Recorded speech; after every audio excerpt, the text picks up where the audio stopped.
A sudden thud echoes from inside the White House wall. For over 2 centuries, America's most famous home has whispered stories of hidden doors and sealed chambers. This is not just a tour of public rooms and famous portraits. We are going behind the plaster to investigate the persistent rumors and documented evidence of secret spaces within the presidential residence. By the end, you will know the definitive truth about what really lies hidden inside those walls. We will explore a fortified bunker used during national emergencies and examine long sealed doors discovered by unsuspecting workers. How much of the White House remains a mystery, even to those who live and work there? The very foundation of the White House is built on a paradox. It was designed to be both a grand public symbol and an intensely private residence, a duality that demanded architectural secrecy from day one. Consider its original name, the President's House. Its first occupant, President John Adams, moved into a damp, unfinished building in the wilderness of Washington, D.C., a capital city that was more idea than reality. The threat was not abstract. During the War of 1812, British troops marched on the city and set the building ablaze. President James Madison and his wife Dolly were forced to flee with crucial state documents, a stark lesson in the vulnerability of the nation's heart. This event alone would justify the later inclusion of secure, fortified spaces, but the need for hidden function went beyond defense from foreign armies. The Civil War transformed the White House into a literal command post under President Abraham Lincoln. With Confederate forces just across the Potomac River, the mansion was fortified with troops, and its basement became a bustling bakery for the Union Army. Lincoln himself would slip away to the War Department's telegraph office, seeking a secure place to receive battlefield updates. The pressure for private counsel and protected communication was immense, creating an undeniable incentive to design spaces away from the eyes of staff, visitors, and potential spies. This push and pull between public duty and private need only intensified with each presidency and each major renovation. The addition of the West Wing under Theodore Roosevelt formally separated the president's office from the family's living quarters, yet it also created a new labyrinth of corridors and support spaces. The massive reconstruction during Harry Truman's presidency, when the entire interior was gutted and rebuilt with a steel frame, presented the ultimate opportunity. Architects and engineers could embed modern security and utility systems within the walls, potentially designing compartments that would not appear on any public blueprint.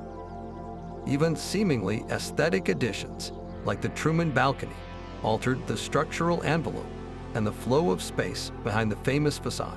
So when we hear a rumor about a hidden room, we are not just chasing a ghost story.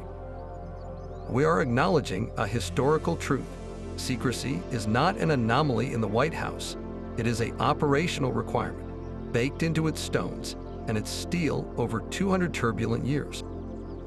The real question becomes, in a building so constantly changed, what specific secrets were deliberately sealed away, and which ones were simply forgotten by time? One hidden space, however, has moved from whispered myth to confirmed reality. Deep beneath the East Wing of the White House lies the President's Emergency Operations Center, a bunker designed for the gravest moments imaginable. Its origins trace back to the global anxieties of the Second World War, when President Franklin Roosevelt authorized the construction of a reinforced shelter to protect the nation's leadership. This was not a simple basement room. It was a concrete and steel vault buried for protection, with its own independent power, air filtration, and communication systems. The Cold War only intensified its importance, leading to significant upgrades to withstand the threat of a nuclear attack. For decades, its very existence was a closely guarded state secret, a necessary shadow beneath the bustling activity of the presidential offices. Today, we know it as a starkly functional space.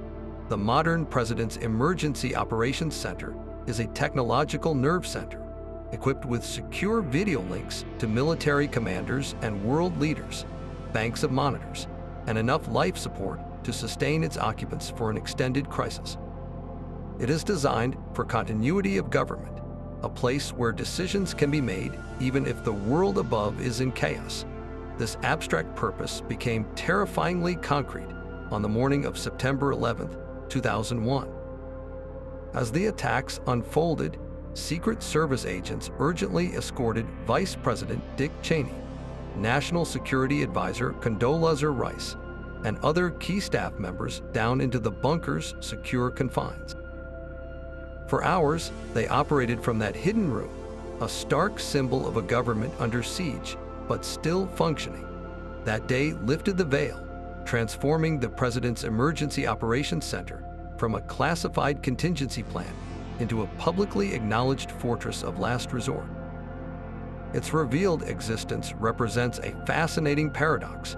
This is the ultimate hidden room, yet its purpose is now an open secret, a necessary piece of the White House's anatomy that we all know exists, but will likely never see. It stands as the definitive proof that some secrets within those walls are not about forgotten treasures or passageways, but about raw survival. The President's Emergency Operations Center answers one major question, but in doing so, it raises another. If this profound secret is now part of our historical understanding, what other concealed spaces, perhaps from earlier, less documented eras, still linger entirely unknown? Beyond the hardened reality of the bunker lies a shadowy world of whispers and folklore, where history blurs into legend. Among the most persistent tales are those of secret escape tunnels, buried arteries for a president in peril.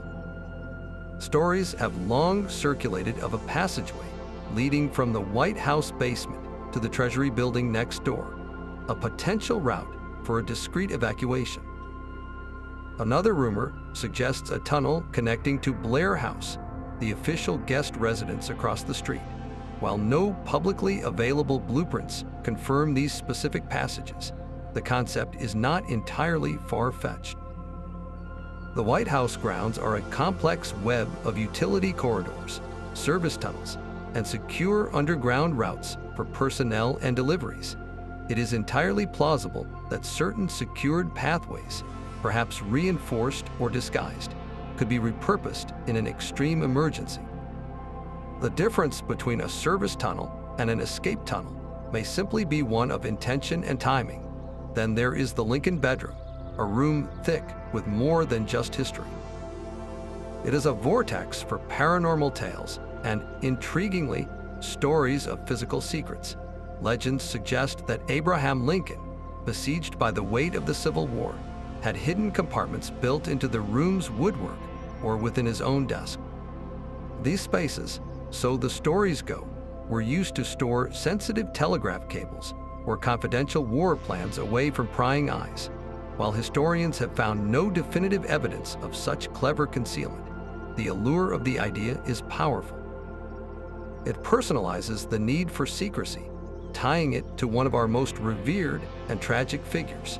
The room itself was not actually Lincoln's bedroom during his life, but rather his office and cabinet room, a place where truly world-altering decisions were made. That factual context makes the myth feel somehow closer to truth, even if the specific hidden drawers remain unproven.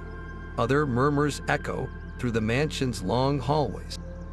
There is talk of a servant's staircase, sealed off during a renovation and forgotten within the walls, a ghost of domestic life from a bygone era. Cold War paranoia fuels tales of hidden listening posts, tiny rooms where technicians might have monitored for bugs, or perhaps even observed guests. Sorting fact from fiction here requires a detective's mindset. The massive Truman reconstruction, which replaced almost everything inside the outer walls, makes some older architectural secrets unlikely to have survived unchanged. Yet, that same renovation could have created new hidden spaces, for the modern age's own anxieties. The kernel of truth in most of these legends is not necessarily a physical room, but a psychological one.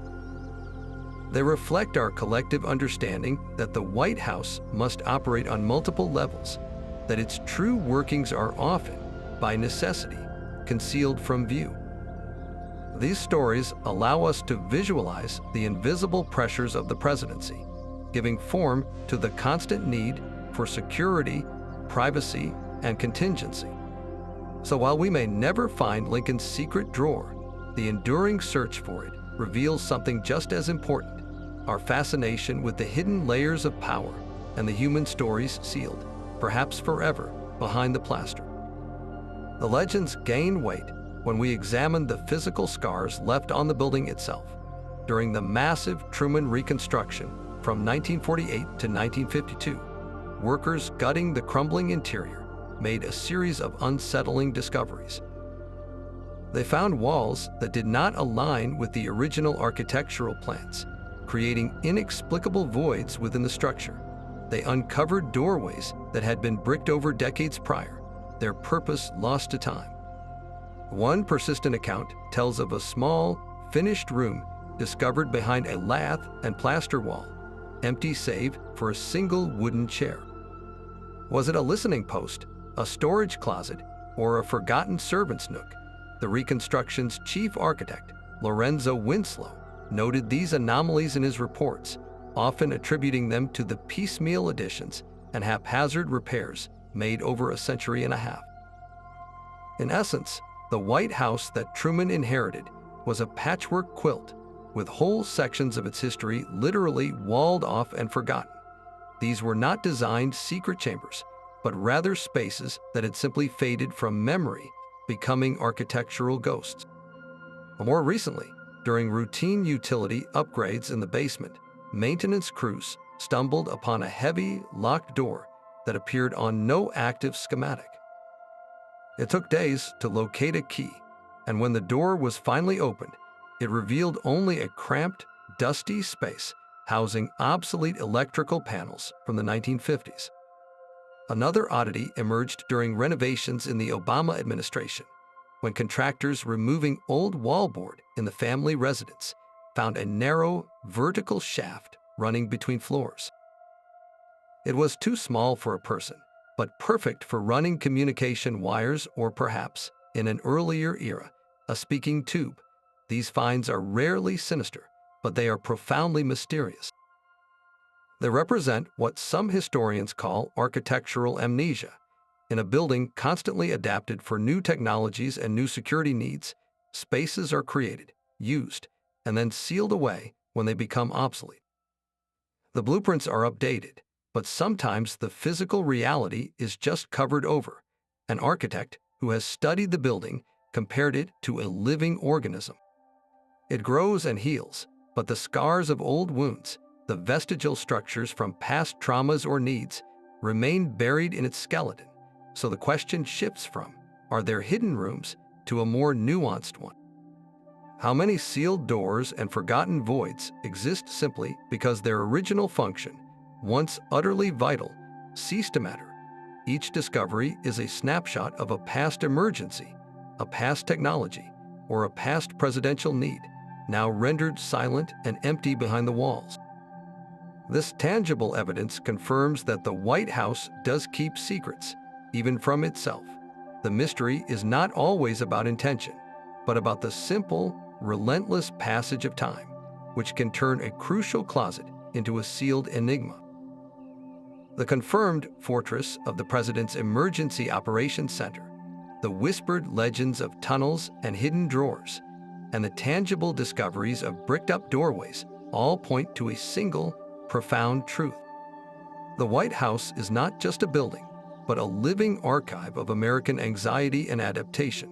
Its hidden rooms, both real and imagined, are not architectural flaws, but features.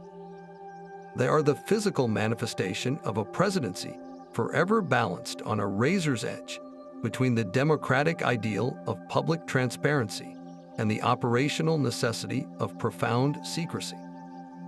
Every sealed void tells a story of a crisis weathered, a technology outgrown, or a private moment sheltered from the public gaze. These spaces remind us that leading a nation requires rooms for both ceremony and survival, for hosting grand dinners in the East Room, and if the unthinkable happens, receiving battlefield updates from a concrete bunker below. So we are left with a final, personal question for you.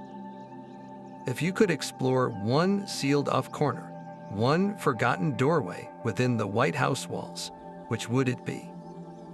Would you choose the legendary tunnel to the Treasury, the dusty compartment behind Lincoln's desk, or perhaps that small room with a single wooden chair? Share your theory in the comments below, and if you enjoyed this journey behind the plaster, be sure to like this video and subscribe for more deep dives into history's greatest mysteries.